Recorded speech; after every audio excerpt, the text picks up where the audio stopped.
How you guys doing? I thought I'd give you a nice kind of like quick update on what's going on, obviously, on the new account in 393, because today is going to be an important day, and you will notice probably later on today, I should be hopefully streaming for you guys so you can actually see it happen live, which is today's the mightiest governor. It's race against time. You can see I've done a little bit already today just to kind of give you guys a taste of what's happening. But we will be pushing and upgrading and kind of talking about some of the thought process that me and Steve have been obviously talking on Discord about and trying to figure out the best way and how far we can try to push in different areas to maximize, right, the potential power gain that we're gonna have. So smash that comment and subscribe, and I'd love to hear your thoughts down in the comment section down below too. If you want to obviously participate in this, give your 2 cents on what you reckon could be the right path, and maybe me and Steve will discuss it again on the videos, like, or maybe on a Discord or live stream or something. So what we're here today is kind of showcase where we're at. So obviously only 1.5 million power, which might shock a lot of you guys, but we've got a little bit of explaining to do and you'll understand why. We've still got a bunch of Empire coins, and as you can see, the legendary wheel is open too. And I honestly thought this week we was gonna get Sun Tzu, and we didn't. We got Hannibal and Tribuana, so we're assuming Sun Tzu and El Cid is the next wheel before it rotates again to give us ourselves an Attila, which we do want to unlock too on the account. Because of that, we technically in our formations, as you're gonna see here, don't have any true leads at the moment, and we're just running what we've got at the moment just to get through whatever content we can, right? And the funny thing is, this Cleo Theo is actually working quite nice. We've only just unlocked the 3rd slot today, so we've just put Nino in here, and I'm going to explain that in a second why. But just to give credit where credit due, honestly, Theo Primary is doing work. Her commander skill doing a little bit of an area of effect on 2 units, meanwhile increasing the strategy of all the units inside is quite nice. It's just giving you the little bit of damage that you need for a commander skill. And to be honest, I was kind of shocked at how good Cleopatra really does work. And we're running this setup on her at the moment. I don't know if it's going to be the best setup, but it already feels really good. And I don't think we're going to shy away from it, which is a double attack, crushing impact, with obviously her mesmeration. And if you didn't know, she is tailored to be more of a cavalry commander, because obviously cavs love that secondary strike skills, but we're going to be using her as a swordsman, and this is still going to allow us to get a bunch of skills off. And the double attack is the only active skill that we're gonna obviously need to work on with this hero. We're just gonna get it to at least level 40 to give you that activation chance that you need to get that double attack going. Plus, if you didn't know this, a little insider, your talents Suffocating Raid also gives you a chance to enter the double attack state for 3 seconds. So all of this actually is quite nice for the Cleopatra, and what you're getting out of it is crushing impact, and it is a really good skill. A lot of people use this on a lot of the meta matches still, right? And this is because you're getting a nice bit of damage rate, but you're reducing the enemy's commander's might by 80 points, and that means you're reducing their total amount of damage that they can deal, right? And the thing is, at max rank without the stars, it's still 53.6 for a level 40 skill, which is what we're going to be using it for. And that's not bad if you're able to keep reducing the obviously other commanders' might while we're doing a bunch of damage with our soon to be Sun Tzu. So it's kind of why we're running this at the moment. Our second match to showcase is this Mulan match, but just to be fully transparent, we're going to be most likely resetting the Mulan as soon as we get the ability to get our Sun Tzu online. He's going to be our main damage dealer, but we could run this lineup at the moment. But my idea, which I've pitched to Steve, is let's just reset Mulan when Attila comes, because we could just run something super basic like a Josephine with an Attila and a Rana, and that's just basically going to be sat there waiting. If you guys have probably guessed it, for season 2, because that means we can get a Lubu in this March and just run a super glass cannon, super RNG heavy combo, which you guys used to know and love since you like the Rani Lubu combo in season 2, and try to just blow up people from just pure RNG with the Attila combo, with the Rani steroid all into the Lubu. It can do work. So if we're going to do that, we've got to be sensible. We've got to remove these heroes when we can. But we're at this stage where if you start a new account, you'll realize this as well. Your hero reset lasts quite a long time. We've got 10 days still remaining, so we're going to use these 10 days as much as we can for it. And we still got 2 resets, because we did reset one hero, which you'll see. I think it wasn't King Derek, it was one of these legendary heroes that we reset, because we just didn't need him anymore. So we got the XP back. And because of this, though, the only thing we're using Mulan for at the moment, if you guys didn't realize, is now for Battlefield Survivor, because I've been doing this behind closed doors, as you can see. And even on like the Trial of the Heroes, we've done every single challenger you can do, basically, with Josephine already. So that's completed. So if we can just do Mulan, we don't have to worry about using Mulan ever again. Do you get what I'm saying? And she won't have really any use for our accounts. It's a good way to get as much as we can out of it. Same with like our Apex Arena. We're going to start going into this soon, because we've got 2 lineups now. And as of this video, if you check out the last one, we just recently hit level 18. And this does allow us, as you've noticed, to get 3 heroes in these marches now that we're running out there. We're not running anything crazy, by the way. We're just running stuff just for the ability to farm, the ability just to farm up and maybe just beat a March eventually in the future. We don't know. But we've got our main 2, which is Sun Tzu, Lubu. That's kind of our main 2 at the moment. And if we can get them running really, really well, we might go for a Pike March, but we're primarily focusing on them 2, because as you guys know, as the project's kind of named, and remember, when I'm saying project, I mean just this account. I don't mean the Alliance or the Empire role. This was just something fun. I thought, let's do this, because obviously KT came into DMs and said, why not come and join? And we wanted to make an account specifically for rallies, right? Making this account really, really strong for rally-based combat. And that's kind of why we want the Sun Tzu over Ramses. And then that's why maybe in the later, distant future, we might be able to get a hero like Pinehurst, which we saw in our season leaks. If you've not checked it out, really fun video of just potential heroes that could be coming to Age of Empires Mobile. And that would be a solid replacement to Sun Tzu once we've got our Charlemagne online, once we've got that Zhu Liang as well. And you can see Confucius plus Pinehurst. We've got a really good kind of like structure to go from a season 1 Sun Tzu, and he's not getting replaced all the way up to like season 7 or 8. So it's going to be a much great value, right? I'm getting so much value for that investment. That's kind of the point I'm trying to make there. So what I've done since you guys have kind of been away is I have been pushing these buildings. So as you can see now, we just hit Town Center 18, which does unlock signet rings, but on the marches, we haven't hit the milestone, right? So if you go onto the milestones here, we need to get to milestone 15, and this is when the signet ring system, monuments, all unlocked. So that's going to be on the 8th of April. So we're going to keep planning ahead for the 8th of April, because that's when a really important day comes out. Because if we can get all of our signet rings online instantly and just start working towards them from day 1,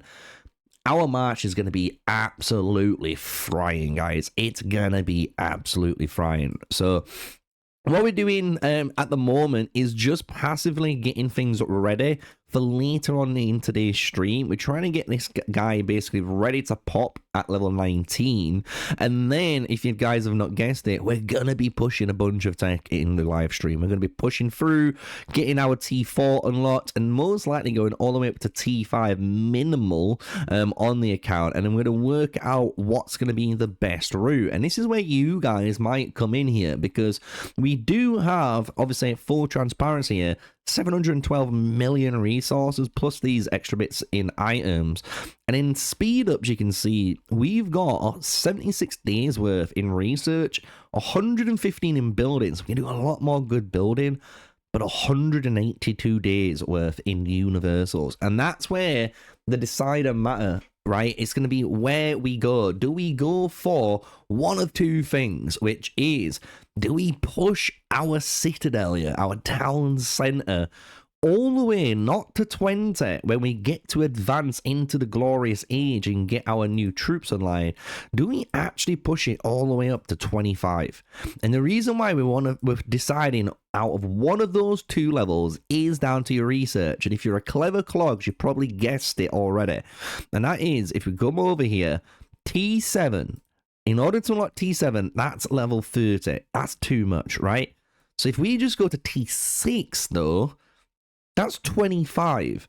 And that's kind of a dilemma we're in now. Do we try to push all the way to town center 25 in one go and get that university to 25 as well in one go, which is going to allow us then to push, as you've guessed it, towards that T6. Alternatively, we can just go to town center 20. And if we just go to 20, that is enough to unlock T5, right? And we do have, like I said, a bunch of speed ups, a bunch of resources to use, but we do got to be clever about that, right? We need to use these resources to obviously bolster up our power, but also to train the right amount of troops. And we want to train probably the highest tier we can in one bulk over anything we can do later on. So it's a really important decision, I think, this point in the account for the actual mid-maxing. Is it going to be a 25 push, or is it going to be a 20 with T5 push, and see where we are at then to make the deciding factor? Go to 25, then go to T6, or do something else, right? And we'll figure that something else when we get to that boat. So that's kind of where we're at right now, and you can see everything else is coming along, right? We've even got everything kind of building up. Even the swordsman barracks, you'll notice I've actually got this quite high up compared to any of the others, and that is just because it's needed to be our main troop type. The only reason 17 here is because you needed a level 17 stable, by the way, just to get through town center 17. So we are in this kind of state right now, and when we go to our formations, it kind of makes sense too, because like I said, we're trying to level up only marches that we care about. So the reason we got Nino in here is, as you guys have guessed it, he's kind of one of the key pieces in gathering, and we want to level up the gathering, right? Same with our Darius, key piece of gathering, so we're going to have him in. We're running these two at the moment just for some sort of march, so we could have it in the military exercise or in the island tactics push, just to have something out there. And you'd be surprised just having Barbarossa on the field. It might not sound like much, but everyone knows if you can just reduce some sort of damage taken, it's nice. And if we can reduce it on our main march, which is the field at the moment, it actually kind of does the work for us, right? But we've got basically down here, and what we've kind of stuck to, you'll notice, is we've purposely one-starred every hero, apart from Q. He's just done this on his own because he's a Chad. But every other hero here, as you can see, is one-starred. It's supposed to be for only gathering, right? Which is very important. We are still missing certain heroes that can have it, right? I think we've got, I think, one or two epics that we're missing that has it, which is Fannius. This is one of them. And I think, is it Baldasse? This is the other gatherer. Yeah. So we've got these two to pull, and then we can level them up. So what we're trying to do is level up our gatherers and level up our main commanders, our main march, right? Which is obviously our Theodora, our Cleopatra, which can level up right now with XP, but I'm just going to let her passively gain that now. And then same with even the Rani. I'm trying to get that Rani leveled up and keeping her steady, ready for the Lubu. And apart from that, we don't really need to focus on anything else. It might sound crazy to a lot of you guys, but you'll start to realize how far one match really can take you in this game, especially if you've got a really good match and you understand how to invest into that specific match as well. So if you just go to Island Tactics, we're going to push this a little bit later on, probably maybe on stream, just to see how it works. But you can see at 189, if you challenge it, you can see how our matches kind of look now, especially because we've got 3 heroes in there instead of just 2 heroes, which was honestly quite brutal. But today's been a nice one just for myself, just to get, you know, some sort of setup like this in order, so we can kind of cook with gas, right? So we're gonna put this down here. We'll pull the Mulan, actually, if it wants to target. There we go. We'll put the Mulan on the Richard, and we'll just do it like this, nice and easy, just bulldoze through, and we'll have it on 3 times auto speed.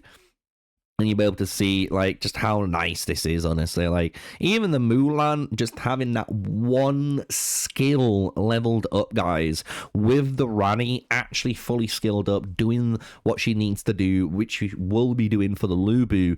You can see how far it goes, right? Look how much damage this Mulan can actually deal, just because she's got a Mulan, a Josephine with that Rani with her. And she's only got 1 skill. Her signature skill is the only thing dealing damage here. And it does a truck ton of damage, as you can see. It's absolutely insane. I'll just kind of exit this and I'll show you the builds that we're running, just to give you guys an idea of why we're doing things like this and how you can get through content with a little bit of understanding, right, in the game. So we've kind of gone through the Theodora and Cleopatra lineup. This is honestly my main DPS, which is going to shock a lot of you, but it's working like fire right now. Nino's just in there for the sake of it. He's just got a signature skill. It's nothing crazy, but there's a 50% chance to increase the second attack's damage rate on this skill by 26%. It is what it is. We don't really care about that, right?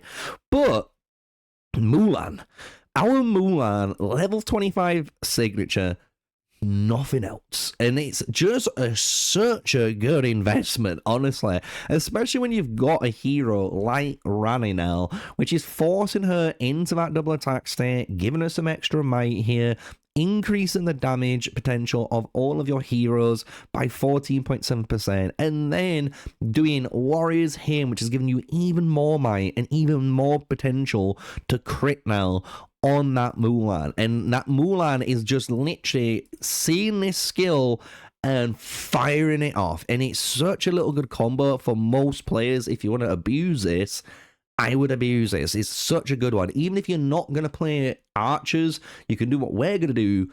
Reset your Mulan on the last final day of Hero Reset, and you've got the most PvE bang for your buck you can ask for, honestly, out of this hero, with literally even a 2-star Mulan or a 1-star. That's how good she is in this early game phase of Age of Empires Mobile. Everyone else, you'll notice, Barbarossa is only level 10, nothing into his skills, literally nothing into any of the other skills, because we're not going to be using them.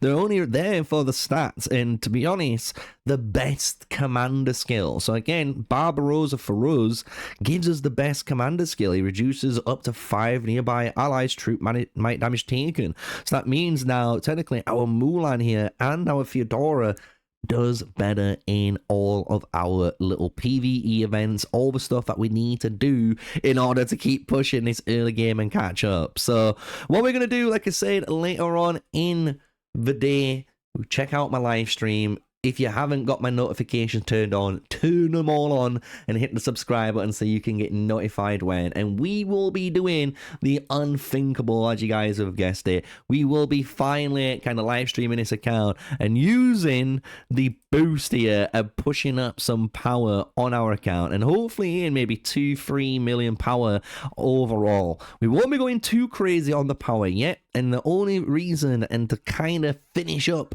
the video, because you probably guys are wondering why I haven't shown them yet, and it's kind of the sneaky bit of what we've been working on.